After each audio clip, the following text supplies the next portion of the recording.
মানুষ দুই জায়গাতে ফেসে যাবে, এক টাকায় আর এক নারীর কাছে। টাকা বৈধ অবৈধ এটা উপার্জন আর ভাববে না। এই ছেলেটাকে তার বাপ মা বারবার চুমা দিচ্ছে, বারবার আদর করছে। কতদিন? 2 বছর, 4 বছর, 8 বছর, 10 বছর, 15 বছর, 20 বছর। এবার ছেলে পড়াশোনা বাদ দিয়েছে। যখন তখন মা বলছে, কি করবি পড়াশোনা বাদ দিলে? কি করবি? টাকা পয়সা ইনকাম কর, টাকা পয়সা ইনকাম কর। চিন্তা করছে যে মাও তো আমাকে ভালোবাসছে না, যে মা চুমা দিচ্ছিল, আদর করছিল। তাহলে ওই বুঝবে যে টাকার প্রয়োজন আছে। যার সাথে চেনার কথা হচ্ছে সেও টাকা চায়, বাপ মাও টাকা চায়, রিক্সাওয়ালাও টাকা চায়, ভ্যানওয়ালাও টাকা চায়। তাহলে বোঝা যাচ্ছে যে টাকা ছাড়া তার কোনো কাজ চলে না। তখন সে হন্যে হয়ে নেমে পড়ে, তাকে টাকা ইনকাম করতেই হবে। আর নারী জাতি এত কঠিন জাতি, নারী জাতি এত কঠিন জাতি। মুহাম্মদ সাল্লাল্লাহু আলাইহি ওয়াসাল্লাম বলেন, ও নারী জাতি তোমরা এমন জাতি, ও নারী জাতি তোমরা এমন জাতি যে বুদ্ধিমানের বুদ্ধিকে নষ্ট করতে পারো। আপনাদের চেয়ারম্যান সাহেব হুঁশিয়ার মানুষ, বুদ্ধিমান মানুষ, গিয়ে ওই বাসে উঠেছেন, দেখছেন যে একটা মেয়ে বসে আছে, জায়গাটা খালি আছে পাশে। একবার খালি মেয়েটা হেসে বলেছে, ভাইয়া বসেন। একবার হেসে বললে আর কিছু লাগবে না। এবার চেয়ারম্যান সাহেব যতক্ষণ পর্যন্ত থাকবেন ততক্ষণ পর্যন্ত তাকে বলতে থাকবেন, তোমার নাম কি, তোমার বাপের নাম কি, তুমি কি করো, বাঁচার কোনো পথ নাই। এক ভাইয়াতে একবারে শেষ ইমান। এটা নারী।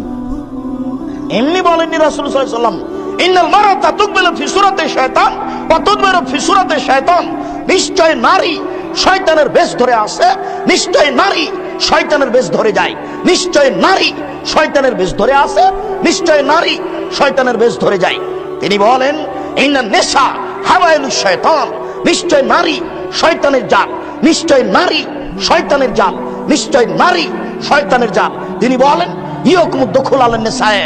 পৃথিবীর মানুষ সাবধান, নারীদের কাছে যায় না, গেলেই বিপদে পড়ে যাওয়া। পৃথিবীর মানুষ নারীদের কাছে যায় না, গেলে বিপদে পড়ে যাওয়া। তিনি বলেন, ইয়াকুমুল মুগিবাত। সাবধান, যেই মহিলার স্বামী নেই ওই বাড়িতে যায় না, গেলে বিপদে পড়ে যাওয়া। পৃথিবীর মানুষ সাবধান, যেই মহিলার স্বামী নেই ওই বাড়িতে যায় না, গেলেই তুমি বিপদে পড়ে যাওয়া। তিনি বলেন, লা তাখলুনা বিরাজালিন ইল্লা কানা সালিসু শায়তান, লা তাখলুনা রাজুলুন বিইমরাতিন।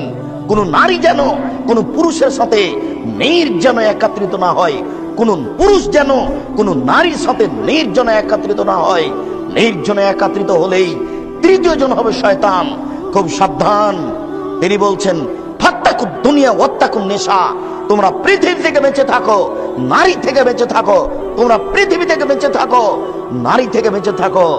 নারী বিপজ্জনক বস্তু। পুরুষের জন্য দুইটা বিপজ্জনক বস্তু, এক টাকা, দুই নারী। মানুষ এখানে বিপদে পড়েছে, তা বুঝতে চায় না।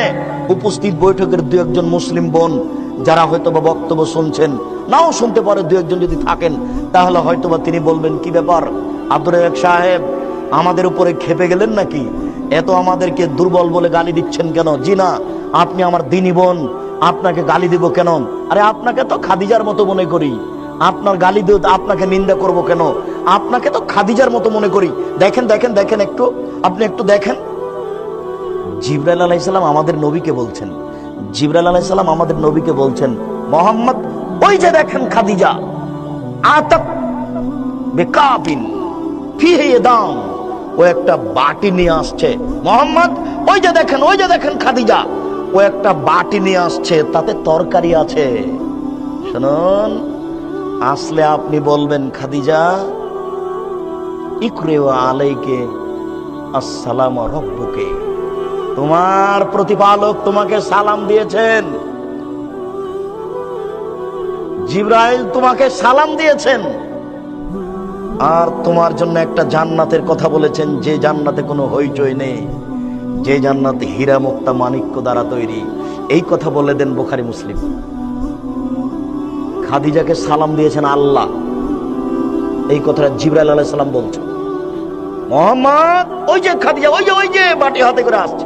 আসার সাথে সাথে বলবেন, খাদিজা তোমাকে আল্লাহ সালাম দিয়েছে গো, তোমাকে আল্লাহ সালাম দিয়েছে, তোমাকে জিবরাইল সালাম দিয়েছে। জিবরাইল তোমার জন্য একটা জান্নাতের কথা বলে গেলেন, যে জান্নাতটা হীরা মুক্তা মাণিক্য দ্বারা তৈরি, যে জান্নাতে কোনো হইচই নেই। তাহলে কি আমি খাদিজাকেও শয়তান বললাম? নাউজুবিল্লাহ। আশ্চর্য।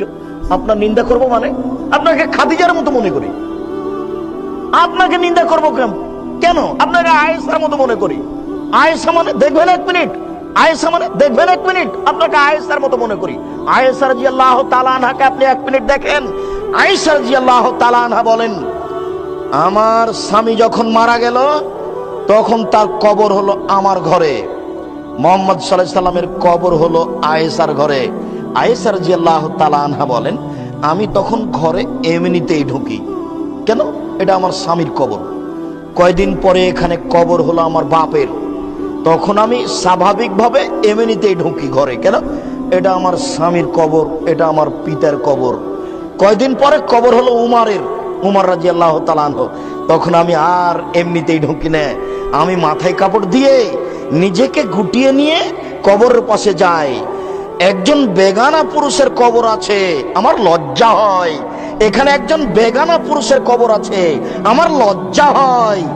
আয়েশা কবরকে লজ্জা করেন, তাই তিনি মাথায় কাপড় দিয়ে যান।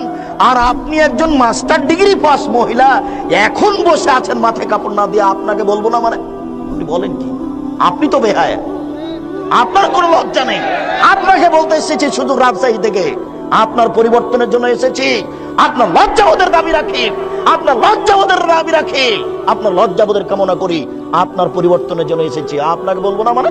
আপনি বলেন কি?